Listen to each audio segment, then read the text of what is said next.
शाह तुहानू अपने channel Dubai driver 512 खुश आमदेद कहना वा। अज असी तुहाडी एक बहुत ही पुराना और एक्सपीरियंस ड्राइवर नाल मुलाकात कराने और इन्हां दे तजर्बात नाल अपने नाजरीन नूं फैज़याब कराने। अगर साडे चैनल ते नवे हो तो साडे चैनल नूं सबसक्राइब जरूर कर लो और बैल आइकन बटन नूं प्रेस लाजम कर दो ताकि हर आने वाली वीडियो तुहाडे तक पहुँचती रहे। अज साडी मुलाकात होएगी जी एक बहुत ही पुराने ड्राइवर नूं, तकरीबन लगभग उन्हें 17 तो 18 साल हो चुके हैं दुबई विच लाइसेंस लिया और इन्हां ते तजर्बात नाल अज तुहानू फैज़याब करते हैं। पहले इन्हां दा तारुफ करा दा जी, मज़हर इकबाल कसर और कुटियाला शेखा मंडी बाउद्दीन के इलाके ते नो। और हुण इन्हां कोलों पुछदे हैं भाई ये कदों आए न और इन्हां दी ज़बानी फिर तुहानू पता लगे की हाल। अच्छा मज़हर साहब, तुसी किस सन विच दुबई च आए हो? मैं 2004 को आया जी ठीक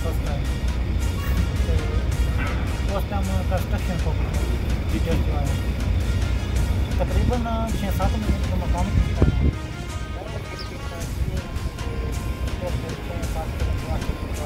तो बंदे मतलब पत्ती करनी चाहिए। उस तो बाद मैं जनाब साइड की तक मैं सनत लगा दोस्त मतलब आना अपने घर छोटे खाना बने किसी बस तक जमा करा था किसी मतलब छोटे गाड़ी का किसी मतलब ट्रैवलर मैं ये मतलब स्टेप जाके मैं ट्रैवलर करना जरा वो लगा। ये तुहानू किसी ने दोस्त ने गाइड किया कि तुम्हारे अंदर शौक सी कि मैं मेरे अंदर एक शौक सी कि मैं ट्रैवलर करना पड़वाना ट्रैवलर का शौक है पैदा होता है। लेकिन अब तो मतलब सारा वेख के मैं ट्रैवलिंग मतलब अच्छी जगह पे तो दुबई में इज्जत है और कसना की बात ये मतलब मैं पूरा कर उस बाद जिस टाइम थोड़ी 2004 में कंस्ट्रक्शन कंपनी चाहे हो वो तो थोड़ी उम्र भी बहुत कम होएगी। इनिशियल स्टेज की तुसी इत्थे आ गए हो और लाइसेंस लैंड तो बाद तुसी उस कंस्ट्रक्शन कंपनी च रहे हो मजीद के लैंड छोड़ के ड्राइविंग लैंड ही चले गए? नहीं मैं 3 साल पूरे किए ने। ठीक हो जो तकरीबन 2006 में रस्म लिया 2004-5 मतलब पूरा किया 6 का सनद है उस तो बाद फिर मैं कैंसल हो पाकिस्तान जी ठीक है दोबारा फिर मैं विजिट किया 2007 जी ठीक विजिट किया कि पहले मैं दुबई से सनद गया दुबई से आया उस तो बाद फिर मेरा फिर में आया दुबई देख रहा था यूनाइटेड अरब इमारात की स्टेट है या और तो फिर आपका विजिट ठीक है 2007 तो फिर वो एक मतलब 14 साल काम करता मतलब 14 साल फिर तुम एक स्कूल विच ले आए जी। मैं अमरात ड्राइविंग स्कूल से समझ गया दुबई के अंदर इमरात ड्राइविंग स्कूल। उस टाइम थोड़ा तकरीबन कितना खर्चा आया होना? उस टाइम जी मेरा खर्चा है 6200 ये 2004 की गल है 6200 या 2006 की मतलब गल है 2006 में आया 4 जना समझ में 6 गया 6200 लग गया 6200 ठीक हो गया। तीसरी ट्राई में पास हुआ तीसरी ट्राई और तकरीबन 39 दिन से मेरा सनद क्लियर हो गया माशाल्लाह। मतलब 1.5 महीना थोड़ा मैक्सिमम लग गया तो लाइसेंस मिल गया। आसान प्रोसेस आई आज की निस्बत जी अल्लाह पाक मतलब थोड़ा शऊर दिता है कि मैं तकरीबन जो 14-15 कलिमा की ना मेरा उस्ताद मेरे इतना मुतमैन ने मेरी कच्ची ट्राई पाल की वो मैं क्लियर की थी नाल साल पक्की ट्राई पाल की उस्ताद ने इतना मतलब मुतमैन मेरा तो क्या कि पास हो गया लेकिन फिर मैं तीसरी ट्राई पास है बड़ा ईजी मतलब कोई मतलब है कि जो इंस्ट्रक्टर सी ਉਹਦਾ कॉन्फिडेंस ਤੁਹਾਡੇ ਤੋਂ शुरू तो आया ठीक हो गया। अच्छा 14 साल तुसी ड्राइविंग ही करते रहे उस कंपनी विच? जी ड्राइविंग करता रहा ठीक किते दौरान किधरे उतार चढ़ाओ छुट्टी आन जान ये वो तो फिर पाकिस्तान लगे ही रहता है आन जान मतलब जिम्मेदारियां बंदे दंदियां ने। क्या इस दौरान तुसी उस कंपनी च कोई अपना दोस्त बाप करीबी भाई किसी ने बुलाया?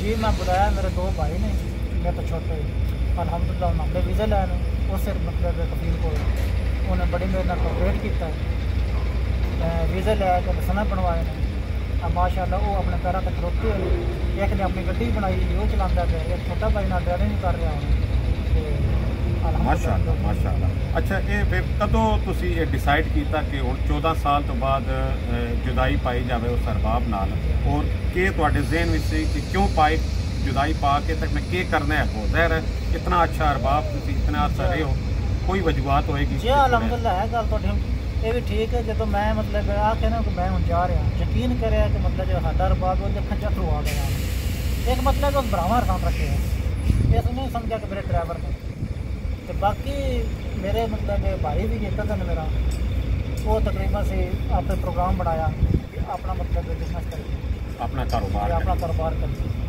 वो पहले मतलब रहे ने 2015 च आया दसना लिया ना 4-5 साल काम कर पाकिस्तान चला गया।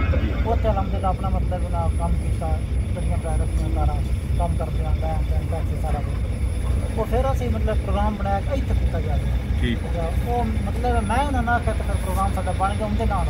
अच्छा ਤੁਸੀਂ ਪ੍ਰੋਗਰਾਮ ਜ਼ਹਿਰ ਟਰਾਂਸਪੋਰਟ ਦੀ ਲੈਣ ਨਾਲ ਆਓ ਤੁਹਾਡਾ ਪ੍ਰੋਗਰਾਮ ਫਿਰ ਟਰਾਲੇ ਦੇ ਹਵਾਲੇ ਨਾਲ ਬਣਿਆ ਕਿ ਆਪਣਾ ਗੱਡੀ ਲਈ ਜਾਵੇ, ਆਪਣੀ ਗੱਡੀ ਲਈ ਜਾਵੇ। और ये सारे मतलब से ड्राइवर भी हैं दसना से साढ़े को आया असं मुंडा खाली वीज़े चेंज करना तो मेरा लैंड तक नहीं असं सऊदी चल रहे हैं। अच्छा तो तुसी ड्राइविंग की निस्बत खुद किस तो ज़्यादा बेहतर पाया? जी अलहमदुलिल्लाह सुनता रसूल भी कि अपना बिजनेस किया जाए। मैं मतलब बताऊँगा कि 14 साल काम किया तो बंदे जिम्मेदारी होंगे, बंदा नहीं कोई स्टैप लै सकता। जो मैं तुम दसा मेरा भाई है मतलब उन्हें थोड़ा आगे बने अपना काम करना चाहिए। तो सब जो मतलब बहुत ही सारी मेहनत है उन्हें मैंने एग्री किया कि मतलब काम करना चाहिए सकना चाहिए। ਤੁਹਾਡੇ ज़हन में क्यों नहीं ख्याल आया कि मैं इतना पैसा आखिर कमा लिया तो पाकिस्तान कारोबार किया जाए? देखो जी महंगाई मतलब सारियां तो आपको पाकिस्तान सारा कुछ है तो मतलब इतना पैसा ला के इनकम नहीं होती, फिर जिम्मेदारियां बंदे दी होंदियां ने, फिर बंदा वो जेड़ा नाज़रीन एक ऑलरेडी दे तो पिछली वीडियो च मैं तुहानू दस्सिया सी और मेरे उन्हां दोस्त ने भी दस्सिया सी कि पाकिस्तान अगर तुसी इन्वेस्टमेंट करते हो तो तुहानू इतना उदा रिजल्ट और इतना बेनीफिट नहीं आता जितना तुसी कितने इन्वेस्टमेंट करते हो। जिस तरह इन्होंने दोस्त ने ऑलरेडी काफ़ी अरसा ड्राइविंग भी ला के फिर डिसाइड किया कि अपनी गड्डी ले जाए। अज अलहमदुलिल्लाह इन्हों को 2 गड्डियां और मुतमैन हो तुसी मतलब अच्छी खासी इनकम है। अंदाजन तुसी नाजरीन को दस सकते हो कि अंदाजन भाई 4-5 लाख रुपया मंथली बच सकता है अगर अपनी गड्डी ले जाए? जी अलहमदुलिल्लाह मेहनत तो डिपेंड करता है, बाकी अल्लाह पाक रोज़ी बरकत पाता है, बंदा मेहनत करनी चाहिए, फल जरूर इंशाअल्लाह अल्लाह पाक बनता है। ते बाकी हर एक वक्त दुआ करनी चाहिए, सब तो बचना चाहिए कि अल्लाह पाक हर एक को रज़्क दे।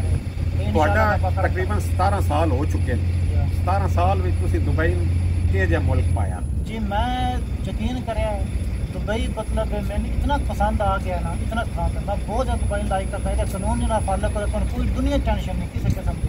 अलहमदुलिल्लाह मैं इतना साल हो गया मैंने मुखालफत गया क्यों कानून तो फॉलो करो तो बंदा कोई अज तक छेड़ नहीं सकता, पूछ नहीं सकता भाई तू किधर जा रहा है, ठीक कर रहा है। मतलब तो इसी तरह महसूस होता है कि मेरा दूसरा घर है। बिल्कुल जी ठीक हो गया। अच्छा साढ़े नाजरीन को उस साइड से देख के पैगाम देना चाहोगे? मतलब जेडे लोग साड़ी वीडियो देखते हैं और उत्थे पाकिस्तान में इंडिया बह के प्रोग्राम बनाते हैं कि असी किस तरह लाइसेंस लेना है और के मराइल गुजरते हैं, तुसी उन्होंने के कहोगे कि आ जान, के सजेस्ट करोगे? तुहाडा तजर्बा के कहते हैं?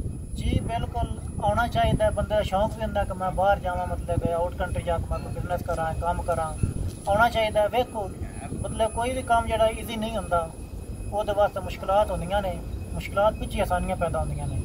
तो जो बंदा अफोर्ड कर सकता उन्हें होना चाहिए, अगे मतलब ਵਧਣਾ चाहिए, तरक्की करनी चाहिए। और ये दुबई की गवर्नमेंट और इन्हों की पॉलिसियां ये भी तुहानू सपोर्ट करनगियां जदों तुसीं इत्थे आओगे। तो बड़ी खुशी हुई मजहर साहब, अल्लाह पाक तुहानू हमेशा खुश रखे। साड़ियां दुआवां तुहाडे नाल नो हमेशा की तरह साड़ियां दुआवां साडे नाजरीन वास्ते भी हैं। अल्लाह पाक तुहानू सारिआं नूं खुश खुरम रखे। सन दिओ इजाजत, अल्लाह हाफिज़।